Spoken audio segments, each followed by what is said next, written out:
Usinywe soda kabla haujaufahamu ukweli huu ambao unaweza kukushangaza na unaumiza watu wengi sana. Hebu fikiria hiki. Kila unapotumia soda moja, unaingiza mwilini mwako kiwango kikubwa sana cha sukari na kemikali ambazo zinaweza kuathiri taratibu katika afya yako. Hakuna maumivu ya haraka, hakuna dalili za hapo kwa hapo, lakini ndani ya mwili wako mambo yanaanza kubadilika kidogo kidogo. Swali ni hili, je, uko tayari kujua ukweli kabla haujafungua soda nyingine sahihi? Hakikisha unaitazama hadi mwisho kwa sababu kilichomo katika video hii leo ni kuhusu kinywaji hicho ambacho unakipenda sana na unakitumia kila siku ambacho tu ni soda. Vile vile kama haujajiunga na hii channel ambayo inakufungua na kukupa mambo mengi mazuri, hakikisha umesubscribe ili uweze kupata video zetu nyingine tunazokuwa tunaziupload hapo kila siku.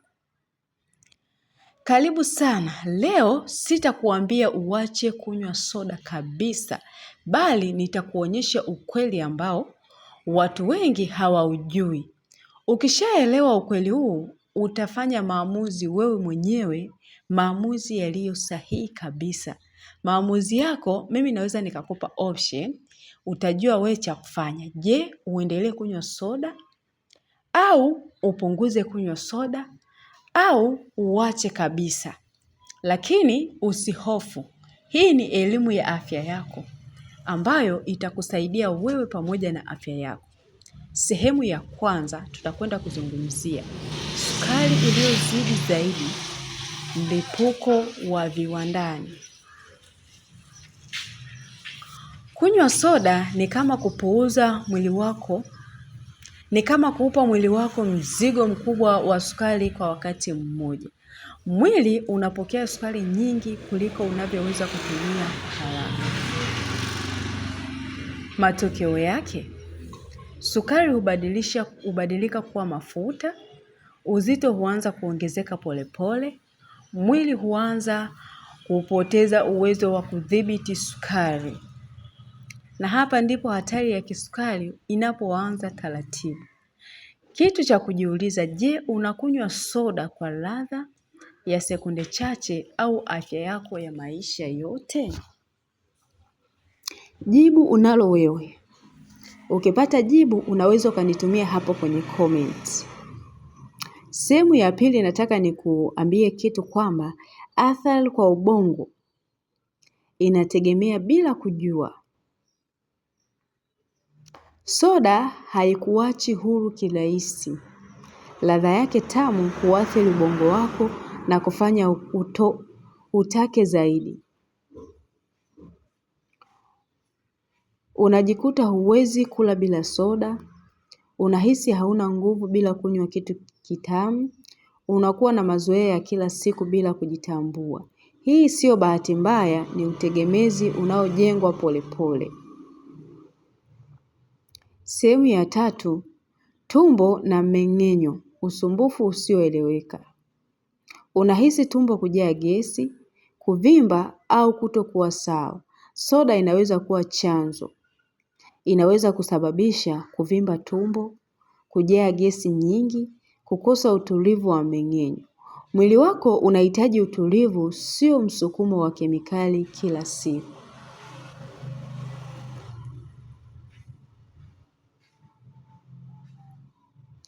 Sehemu ya 4 nataka tuangalie meno, tabasamu linaharibika dakika moja.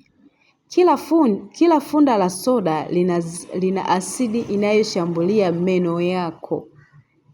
Matokeo yake meno kuwa dhaifu, huoza polepole, kupoteza rangi ya asili. Na kibaya zaidi, madhara haya hayaonekani mara moja, lakini hujikimbiza hutokea baadaye. Sehemu ya 5, moyo na afya ya muda mrefu. Matumizi ya muda mrefu ya soda yanaweza kuongeza hatari ya presha ya damu, magonjwa ya moyo, uchovu wa mwili usioeleweka. Mwili wako ni uwekezaji, kila unachoweka ndani yake leo kitaamua hali ya kesho yako. Sehemu ya 6, siri muhimu ambayo watu wengi wanaikosea.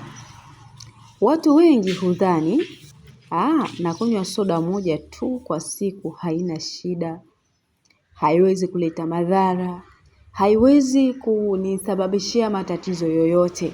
Lakini ukweli ni kwamba tabia ya kila siku ndiyo huleta madhara makubwa zaidi kuliko matumizi ya mara moja. Sio kiasi cha leo, ni mwendelezo wa kila siku. Najua unajiuliza, ufanye nini sasa? Usihitaji kubadilika ghafla. Mabadiliko yanaanza kidogo kidogo. Punguza idadi ya soda kwa wiki. Kunywa maji kwa wingi zaidi. Jaribu juisi ya asili. Kila hatua ndogo unayoichukua leo inalinda afya yako ya kesho. Soda sio adui, lakini ni matumizi ya kila siku bila kujua madhara yake ndiyo athari zaidi. Chagua kwa akili, chagua kwa afya. Kama umejifunza kitu leo, hakikisha unabonyeza neno like, share.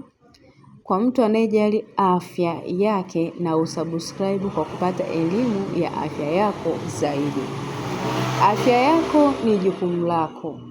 Linda afya yako, kinga ni bora kuliko tiba. Asante sana na karibu tena katika video.